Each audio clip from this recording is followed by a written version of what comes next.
ఈరోజైతే day 4 Friday in Colorado. So Aspen అయితే drive చేసేసినాం. పొద్దున ఒక 1 అవర్ పట్టింది మేమున్న లాస్ట్ ప్లేస్ నుంచి, విచ్ వాజ్ గ్లెన్వుడ్ స్ప్రింగ్స్. అక్కడ ఒక గుజరాతీ హోటల్లో, గుజరాతీ వాళ్ళ హోటల్, కాకపోతే ఇట్స్ బ్రాండెడ్ వన్ ఓన్లీ, అదే విందమ్ బై సంథింగ్, విందమ్ది ఉండేసి అక్కడ ఉండేసి లాస్ట్ నైట్ ఈ పొద్దున ఈరోజు ఆస్పెన్కి అయితే వచ్చేసినాము. ఇప్పుడు 12 అవుతుంది. ఇది మెరూన్ బెల్స్ అని వెరీ ఫేమస్. దీనికి ఇది ఒక పార్కు.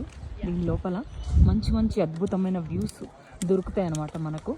దానికోసం అయితే మేము వచ్చేసినాము. సో ఇక్కడ ఇది హైకింగ్.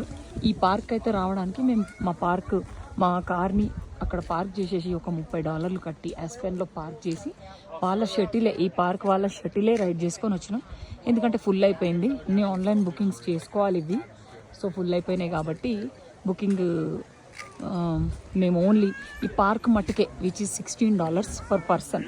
అది ఏంటంటే ఇట్ ఇంక్లూడ్స్ మన షటిల్ రైడ్ అండ్ ఆల్సో అది కాకుండా పార్క్ ఎంట్రీ టికెట్ $10. సో తీసుకొని రావడం అయితే జరిగింది. సో దీంట్లో ఏంటంటే hiking, maroon lake, crater lake 2 hours hiking. ఈ పార్క్ 5ంటికి. సో ఫైనలీ ఒక గంట హైకింగ్ తర్వాత, హైకింగ్ అంటే అన్ని రాళ్ళు రప్పల మధ్యలో నడుచుకుంటూ వస్తే Maroon Bells Lake Crater okay in Maroon Bells. ఇగోండి ఇట్లున్నది. వ్యూస్ అయితే అద్భుతంగా ఉన్నాయి.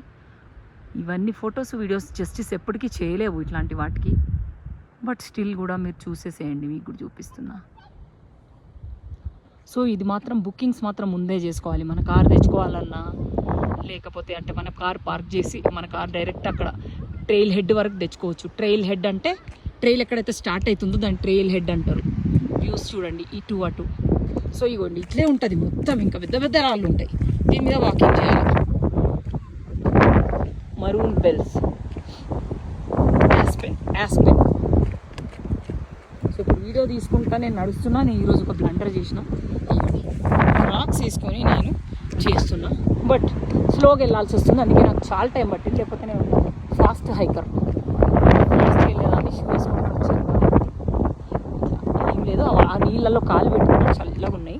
సో అక్కడ గ్లేషియర్ వాటర్ అంతా పెట్టాయి, అక్కడ వస్తుంటుంది అన్నట్టు. సో అది. సో ఇక్కడ బాగా వెదర్ అయితే క్షణక్షణం పిచ్చి విండ్ వస్తుంది, ఒక్కోసారి పిచ్చి దుమ్ములేస్తుంది. సో అది మాత్రం చూసుకోవాలి ఒకటి మనం. ఇక ఇంకే బ్యాక్ ప్యాక్